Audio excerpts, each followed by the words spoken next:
The Trump campaign, Democrats and Republicans in the FEC are quite upset that Kamala Harris is trying to illicitly absorb donations that were given to Joe Biden.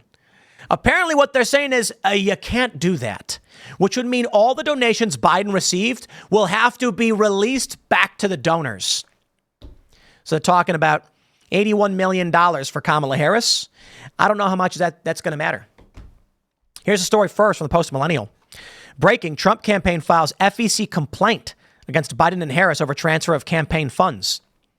Donald Trump's presidential campaign filed a complaint with the Federal Election Commission on Tuesday against Joe Biden and Kamala Harris, which accused the president and vice president of violating campaign finance laws by transferring Biden's campaign funds to Harris's campaign.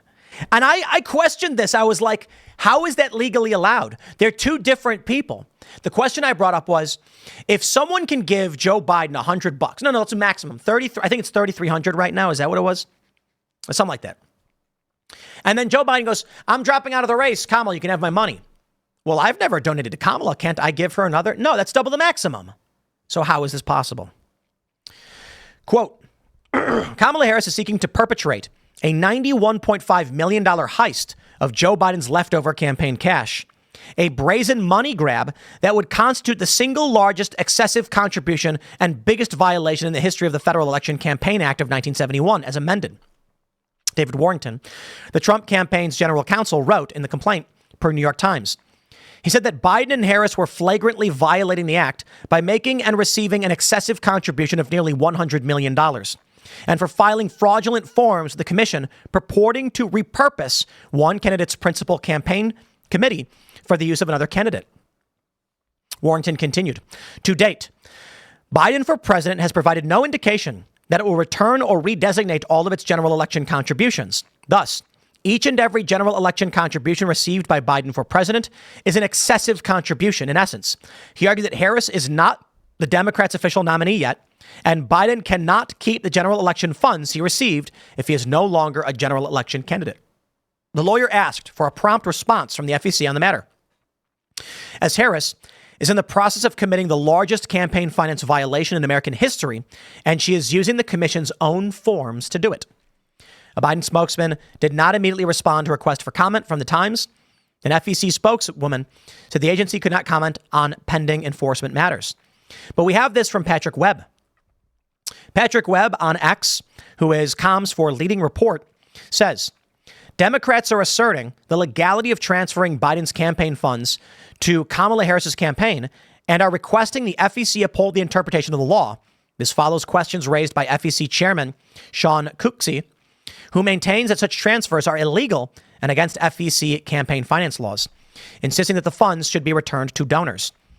This is a letter from not just Democrats, actually mostly Republicans.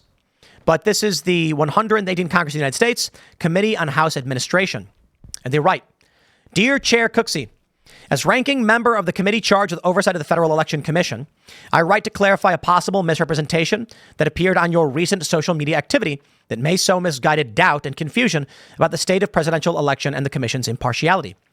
On July 21st, 2024, in light of President Biden's patriotic decision to prioritize the well-being of the nation over his own political ambition, you posted on X a contextless quote from 11 CFR. A reasonable observer could interpret the post, for which you provided no explanation or analysis, as to imply that Vice President Harris may not be entitled to the finances from a campaign for which she has been named candidate for almost 4 years. Further, your comments on National Public Radio yesterday morning seem to invite administrative challenges and litigation concerning the issue, which is unnecessary given the clarity of the law and will, if done for purely partisan purposes, increase the acrimony and division in our political system. So actually, it sounds like this letter is saying she should be able to keep them. Failing to provide important information about our campaign finance laws will fuel uncertainty and mistrust in our campaign finance system specifically and our democracy generally. As you know, a broad cross-partisan group of campaign finance experts agree Vice President Harris may use the full resources that the Harris for President campaign has accumulated thus far. As vice chair of the commission, Ellen Weintraub made clear, the bottom line is the same campaign committee. It is the same campaign committee. Hans von Spakovsky, a Republican member of the commission who has testified as a campaign finance expert in front of the Committee on House Administration 3 times this Congress, has affirmed that Vice President Harris has access to the campaign's finances. Okay, so I'll clarify from earlier. My understanding was that there was contest from Democrats and Republicans. It looks like Democrats are saying it's totally fine if she has this, and Republicans are saying no, which makes a bit more sense. Campaign finance experts beyond the commission's current composition also understand that Vice President Harris may legally access the resources of the Harris for President campaign. Trevor Potter, a Republican former chair of the commission and 2-time general counsel to the presidential campaigns of the late Republican Senator John McCain, made clear that because Biden and Harris share a campaign committee, the vice president and her running mate can continue using the campaign's existing funds for the general election if she is on the Democratic ticket. Well, that presents us with an interesting conundrum. She is not currently the nominee. Biden was the nominee. So that's the question raised by Donald Trump. And this makes a bit more sense. We have this story from the 22nd. Republican FEC chair suggests Harris may not get Biden war chest. Sean Cooksey, the Trump-appointed chair of the Federal Election Commission, suggested Monday that Vice President Harris may not be able to access the millions of dollars remaining from Biden's campaign, which many campaign finance lawyers say is rightfully hers. Biden dropped out. We get it. The campaign has just under $96 million in cash on hand as of June 30th. Even before the campaign filed to change its name, Harris was listed as a candidate alongside Biden on the paperwork. Campaign finance lawyers previously told The Hill that Harris would be able to access the funds if she becomes the nominee. Democrats have started to coalesce behind Harris. But Cooksey called the situation complicated and suggested it would be challenged in the agency and in the courts. I think it's really complicated is the short answer, he told the Morning Edition on NPR. What he's attempting to do is give his entire committee, the cash and all the assets, over to another person. I think it's going to have to go through a process through the FEC. I expect there's probably going to be challenges to that at the agency and probably in the courts as well. Democratic Commissioner Dara Lindenbaum, who chaired the commission last year, pushed back on the suggestion that Harris would not be able to access those funds. It's quite clear Vice President Harris can continue using the campaign committee and its funds, Lindenbaum told The Hill. Steve Roberts, former general counsel to Republican presidential candidate Vivek Ramaswamy, was also skeptical of Cooksey's comments. This interpretation is likely wishful thinking, Roberts told The Hill. Since the declarations of candidacy for 2024, the reasonable interpretation is the Biden campaign committee is shared between Harris and Biden, and perhaps uniquely so because they are incumbents. Otherwise, in 2020, Trump-Pence wouldn't have had a shared committee, but would have set up separate committees and had their own contribution limits. I still fundamentally disagree with the idea that Kamala Harris should be able to get this money. They're going to mention that Cooksey was appointed in 2020 by Trump, who last week accepted the nomination. While Cooksey told NPR it's entirely reasonable to scrutinize the political motivations of members of the 6-person commission, which may have no more than 3 members from each political party at any given time, he defended his record. I always try to approach these issues based on what the law requires and what is the best policy, not what's going to give people a certain partisan advantage in the short term.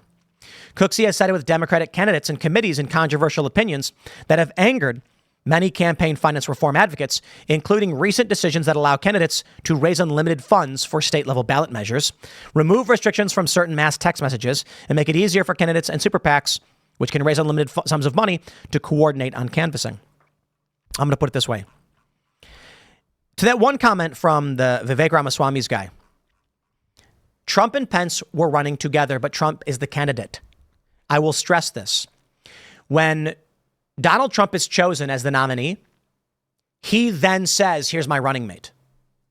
The primary process is for a single individual. That person then chooses a running mate. The donations are given largely to the individual candidate who won the popular vote in the primaries, not the running mate. Kamala Harris did not earn these donations. The donations were meant for Joe Biden, who happened to have Kamala as a running mate. They should be immediately turned back over to the donors, who can then reaffirm their decision to support Kamala Harris, if that's the case. But the idea that I would imagine I ran for office. I said, everybody, give me money. And then I'm going to run alongside John Doe, but you're giving me money. And then at the 11th hour, I go, I'm quitting. All your donations are going to John Doe. You're going to be like, whoa. He's not going to win. I don't want him to have the money. I never agreed to give him money. Yeah, that's BS. And that's the game they're playing. This could be massively detrimental to Kamala Harris if anyone has the balls to actually enforce this stuff. Silly. The idea that people were choosing Kamala Harris, they didn't vote for her in the primary. They voted for Joe Biden. Well, but she's running with him. Yeah, as a selected running mate. She didn't get a single delegate the first time around. So why should she just get to keep all of this money? I certainly think she should not. But I'll wrap this one up. I'll keep this one short. For those that are watching, smash the like button, subscribe to this channel, share the show with your friends. Head over to timcast.com, click join us. We're going to have that show up for you at 8 p.m. over at Timcast IRL. And one more segment coming up at 6 p.m. talking about some big social issues. Story gets crazier and crazier, the Mr. Beast story. So we'll have that up next. For everyone watching, stick around. I'll read some of your super chats, and I will see the rest of you at 6 p.m.